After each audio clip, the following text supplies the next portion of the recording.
Hi fellow artists, my name is Lauren. I'm the artist behind Potato Art Studios, and in today's video I'll be doing a comprehensive review of my very first Studio H-frame easel.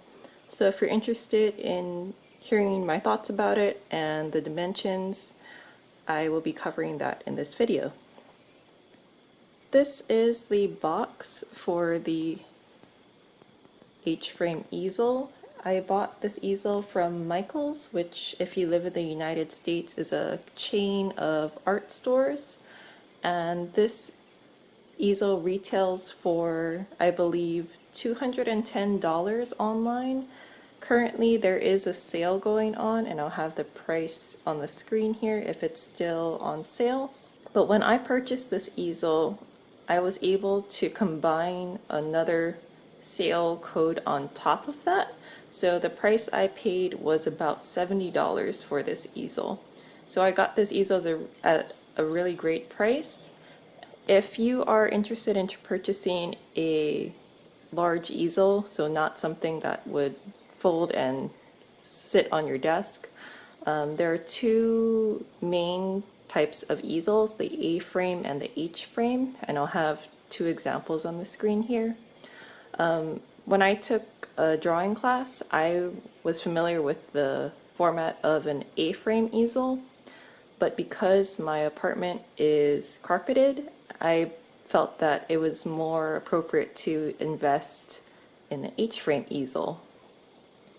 So this is the box it comes in.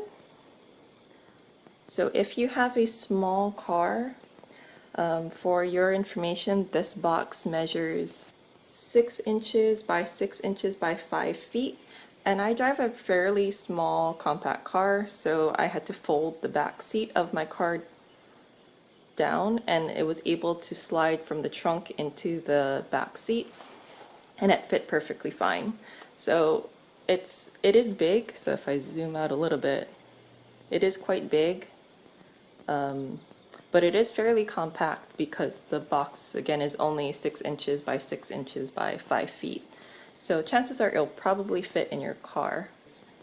So I actually timed myself how long it took me to open the box and assemble it. So for me, it took 40 minutes from start to finish.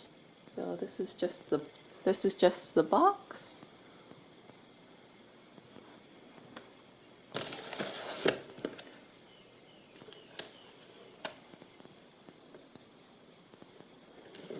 If this easel is not available at your local Michael's store, I believe this will also ship free because it meets the minimum amount for free shipping in their online store. But I'm going to put this down and then we'll go over the actual easel. So going over the basics of an easel.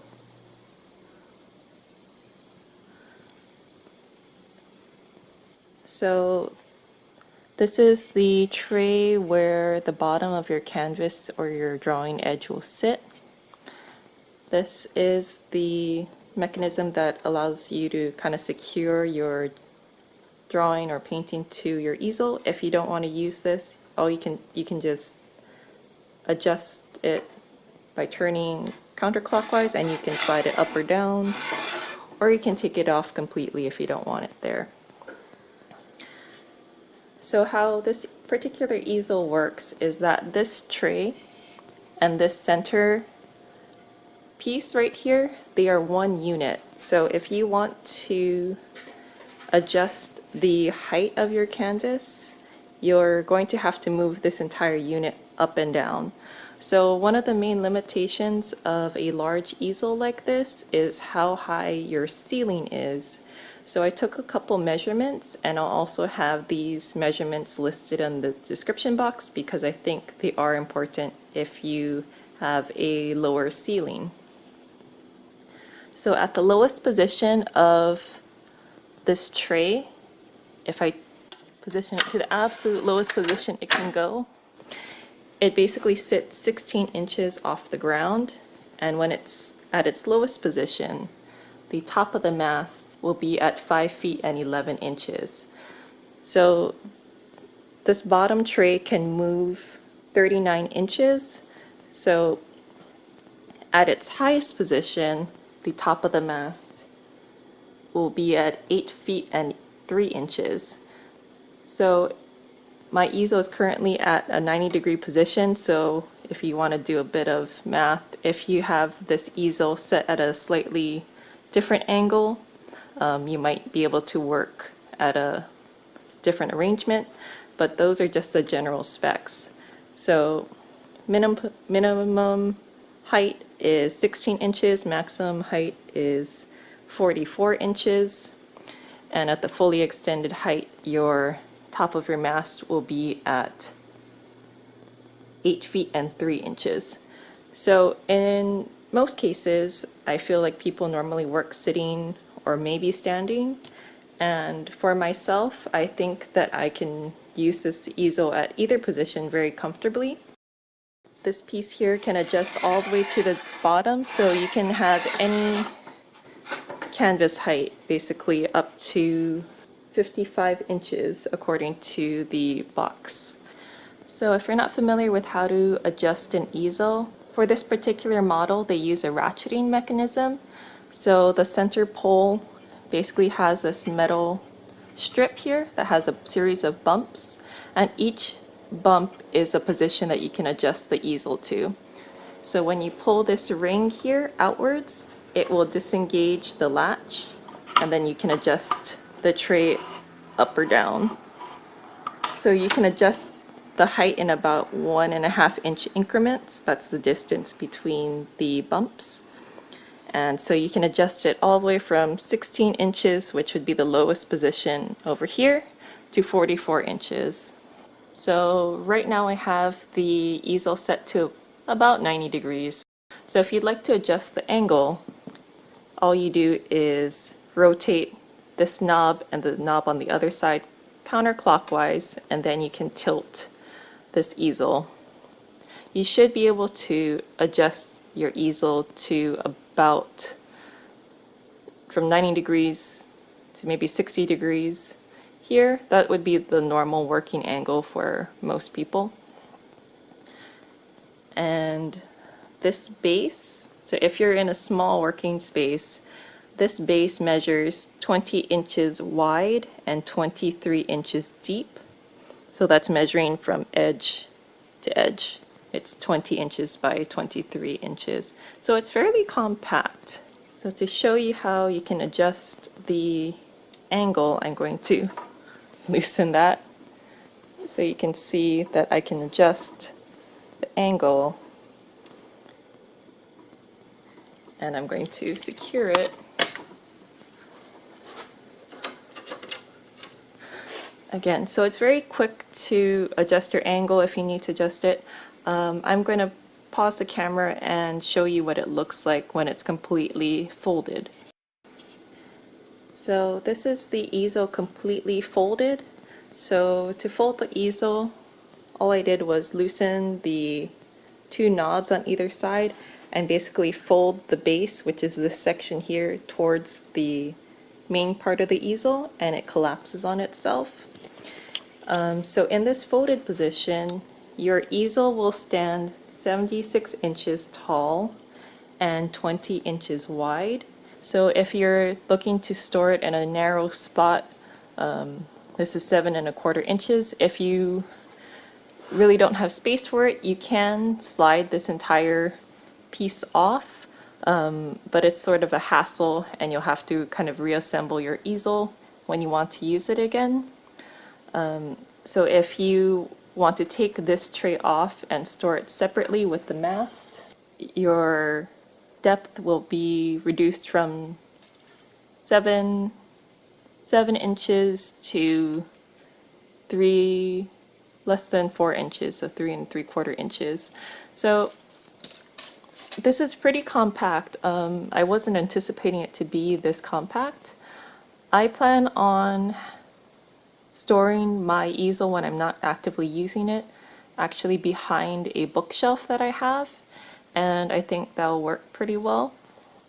So this is the easel folded.